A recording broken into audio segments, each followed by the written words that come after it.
Hello बच्चों, मैं Upadhyay sir, आपका केमिस्ट्री टीचर। बेटा, आज हम लोग पहले लेक्चर में मैंने आपको बढ़ाया था परसेंटेज कंपोजिशन निकालना। बेटा, आज हम लोग जो है स्टडी करेंगे बेटा इंपेरिकल फार्मूला और मॉलिक्यूलर फार्मूला कैसे निकालते हैं। तो थोड़ी सी जानकारी हम आपको दे देते हैं बेटा। इस पे केवल न्यूमेरिकल आएगा, लेकिन थोड़ी सी जानकारी आपको चाहिए। क्या चाहिए मैंने लिख रखा है पहले ही बेटा, क्योंकि वीडियो में छोटे छोटे वीडियो डालता हूं, तो जिससे कि आपको कम समय में आपको ज़्यादा जानकारी मिल सके, इसलिए बेटा मैंने इस पे पहले ही लिख रखा है। देखिए बेटा, इंपेरिकल फार्मूला, इसको मैंने EF शार्ट में लिखा है बेटा। इंपेरिकल फार्मूला क्या रिप्रेजेंट करता है? Simple whole number ratio.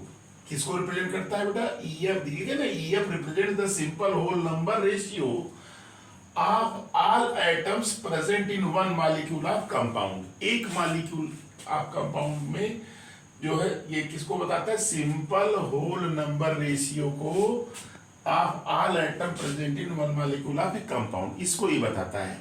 जैसे बेटा देखो एग्जांपल से समझो। जैसे देखो बेटा यहाँ पे दिया है ना, इंपेरिकल फार्मूला ऑफ ग्लूकोज क्या है? CH2O। बेटा ग्लूकोज का इंपेरिकल फार्मूला क्या होता है? CH2O। इसका मतलब क्या है? लिख दिया हमने बेटा, लिख दिया है। This shows that in glucose the ratio of carbon, hydrogen and oxygen atom is 1:2:1। देखिए बेटा, यहाँ 1 कार्बन है, 2 हाइड्रोजन है और एक बेटा क्या है? ऑक्सीजन। देख रहे हैं ना, ये carbon, hydrogen and oxygen atom का क्या रेशियो? 1:2:1। ये बेटा क्या हो गया? Empirical formula. दूसरी चीज बेटा, मॉलिक्यूलर फार्मूला क्या होता है? हम इसको शार्ट में बेटा कहीं MF लिखेंगे तो इसका मतलब समझिएगा मॉलिक्यूलर फार्मूला से चर्चा कर रहे हैं, और EF का मतलब बेटा इंपेरिकल फार्मूला। देखिए बेटा, मॉलिक्यूलर फार्मूला जो होता है रिप्रेजेंट करता है किसको? Actual number of atoms of all element. Actual number of atoms of all element in one molecule of the compound, इसको बताता है बेटा। जैसे देखो ग्लूकोज है बेटा, ग्लूकोज का इंपेरिकल फार्मूला कितना है? CH2O।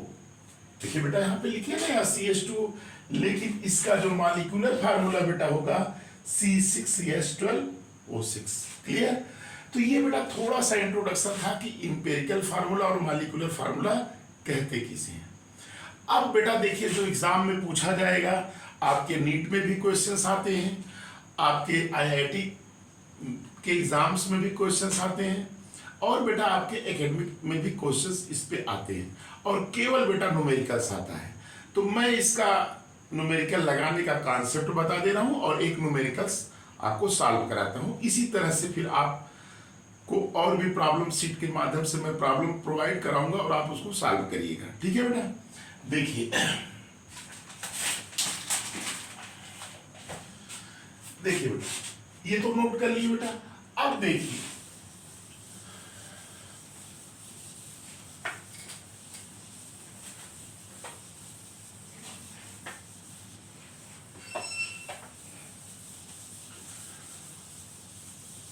आप बेटा जानते हैं इसमें, देखिए कोई भी न्यूमेरिकल्स इस पे लगाना हो तो बेटा देखिए क्या क्या जरूरत होती है।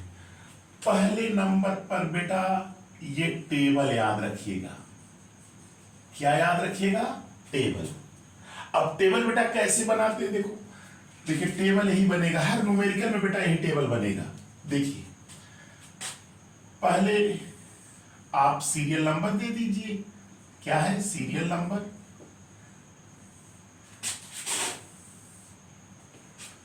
दूसरे में जैसे आपने एलिमेंट लिखा, एलिमेंट, और इसके बाद बेटा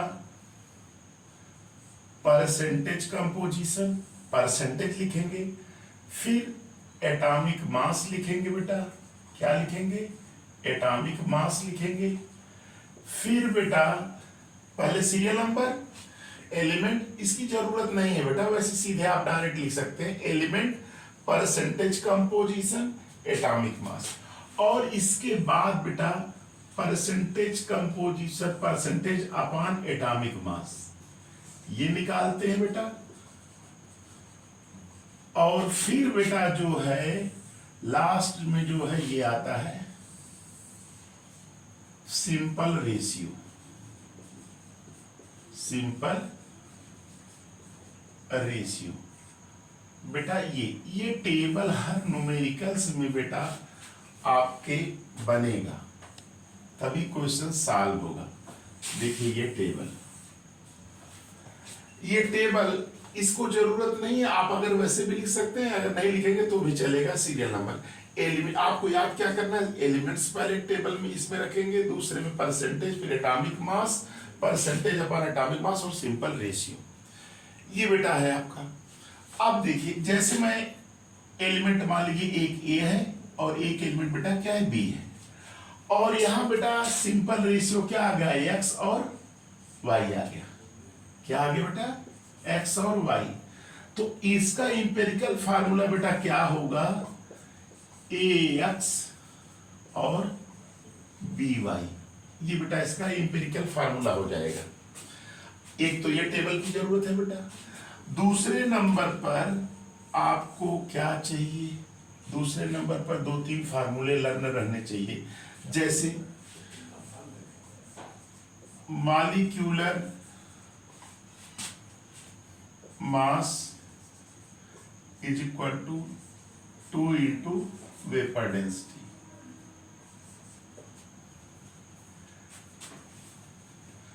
एक ये फार्मूला, दूसरा के बाद तीसरा फार्मूला आपको याद रहना चाहिए, n is equal to molecular mass upon empirical formula mass. ये निकालेंगे। और बेटा ये आपका ये कंसेप्ट लगेगा, n की वैल्यू आ गई तो मॉलिक्यूलर फार्मूला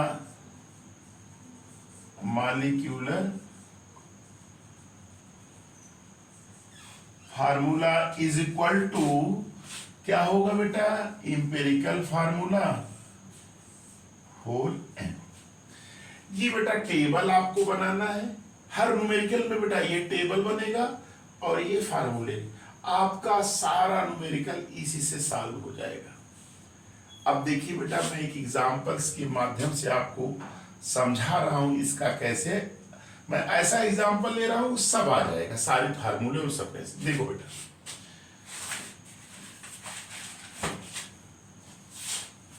ये टेबल बेटा हम रहने दे रहे हैं, ये फार्मूले भी रहने दे रहे हैं। अब आप न्यूमेरिकल्स लिख दे रहे हैं। जैसे बेटा क्वेश्चंस दे दिया गया, N organic compound contain 80% carbon and 20% hydrogen. ये है question. An organic compound contains 80% carbon and 20% hydrogen. If its vapour density is equal to कितना दिया है, 30। कितना दिया है, 30। Then find out the empirical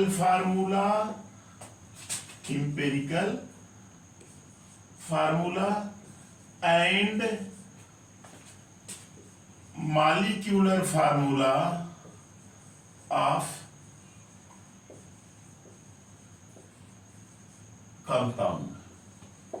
question बेटा इसी तरह से क्वेश्चन देगा बेटा। क्या है, an organic compound contain 80% carbon 20% hydrogen, if its vapor density 30, then find out the empirical formula and molecular formula of compound। इस पे क्वेश्चन बेटा ऐसे आएगा। अब देखो बेटा कैसे लगाएंगे इसको, देख लो। इसको थोड़ा सा निवेश कर दे रहे हैं क्योंकि जरूरत अभी बताएंगे बेटा, लगेगा ये तो नोट ही कर लिए होंगे आप। देखो बेटा अब हमने ए और बी को यहां से हटा दिया, यहां भी हटा दिया है ना बेटा। अब कैसे लगेगा देखो, सीरियल नंबर 1 2 हमने हमने लिख दिया बेटा कार्बन, कार्बन है एलिमेंट, और क्या है बेटा हाइड्रोजन। कार्बन कितना परसेंट है 80%, हाइड्रोजन कितना है बेटा 20%। अब एटॉमिक मास तो बेटा लर्न करना पड़ेगा आप लोग, क्योंकि आप 11th के स्टूडेंट्स, तो आपको याद रखना पड़ेगा कि कार्बन, कार्बन का एटॉमिक मास कितना होता है 12, हाइड्रोजन का बेटा कितना होता है 1। अब बस टेबल फिल करिए, आ जाएगा आपको। देखिए 80 डिवाइडेड बाई 12, 20 डिवाइडेड बाई 1, इसमें करेंगे तो डिवाइड करेंगे बेटा कितना आएगा,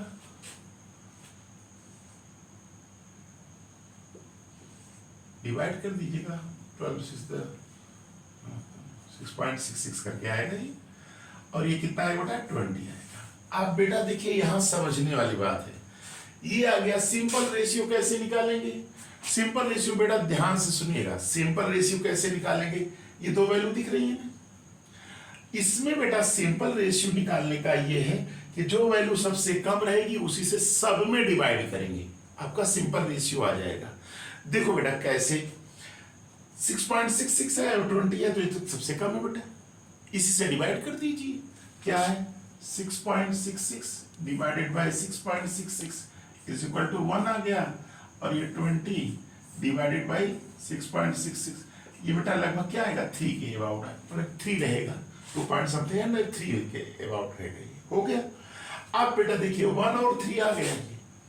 अब इंपेरिकल फार्मूला सीधे बेटा आपका क्या हो गया CH3 हो गया। एक आपका ये देखिए ना इंपेरिकल फार्मूला मालूम चल गया। अब इसी के साथ तुरंत यहां निकाल लीजिएगा इंपेरिकल फार्मूला मास। कितना होगा बेटा, कार्बन 12 होता है और हाइड्रोजन कितना होता है 3 × 1 इज इक्वल टू कितना होगा 50, हो गया। अब बेटा ये आ गया। अब देखिएगा आप लोग, आगे हम बढ़ेंगे कैसे, हमने क्या कहा वेपर डेंसिटी दिया है, तो मॉलिक्यूलर मास इसको 2 × वेपर डेंसिटी, यही होता है। तो वेपर डेंसिटी, तो 2 × वेपर डेंसिटी कितना 30 इज इक्वल टू कितना हो जाएगा 60 आ जाएगा, मॉलिक्यूलर मास आ जाएगा। एन इज इक्वल टू क्या होगा मॉलिक्यूलर मास, मॉलिक्यूलर मास बेटा सीधे लिख दे रहे हैं 60 है, और एम्पिरिकल फार्मूला मास कितना है 5 है, सॉरी 5 नहीं 15 है बेटा, ये 15 है ना, 12 15 है। अब देखिए कितना हो गया बेटा, ये आपका 4 आ गया, एन की वैल्यू बेटा क्या आ गई 4 आ गई, क्लियर। अब देखो मॉलिक्यूलर फार्मूला बेटा क्या हो जाएगा, ये सीधे लिख देंगे molecular formula is equal to empirical formula whole n बेटा होता है, एम्पिरिकल फार्मूला CH3 आया है, एन की वैल्यू 4 आ गई है, ये 4 आया ना, इसी से मल्टीपल कर दीजिए C4H12, 4 3 जा 12 C4C, ये बेटा क्या हो गया मॉलिक्यूलर फार्मूला। ये क्या हो गया बेटा एम्पिरिकल फार्मूला। ये न्यूमेरिकल बेटा देखिए कितने सिंपल वे में आपका न्यूमेरिकल मैंने सॉल्व करा दिया और मैंने आपको कॉन्सेप्ट बता दिया। आज के लेक्चर में बेटा इतना ही मैंने जो आपको बताया, इसी को आप ध्यान से देखिए और इसके बाद इसको आप पढ़िएगा, आपको 100% आपको सवाल लगाना एम्पिरिकल फार्मूला का आ जाएगा बेटा। हम आपसे रिक्वेस्ट करते हैं बेटा, आप लोग मेरे चैनल को आप देख रहे हैं, आपको समझ में भी आ रहा होगा बेटा, आप लोगों से मेरा एक रिक्वेस्ट है, आप मेरे चैनल को लाइक करिए, सब्सक्राइब करिए और अपने फ्रेंड्स को शेयर करिए, ज़्यादा से ज़्यादा ग्रुपों में शेयर करिए, ज़्यादा से ज़्यादा लोग आप इसको लाइक और सब्सक्राइब करिए और हमारे हौसले को बढ़ाते रहिए। इसी तरह से मैं आपको छोटे छोटे वीडियो के माध्यम से आपको केमिस्ट्री को एकदम क्लियर कर दूंगा, एकदम समझ में आपको आ जाएगा। थैंक्स बेटा।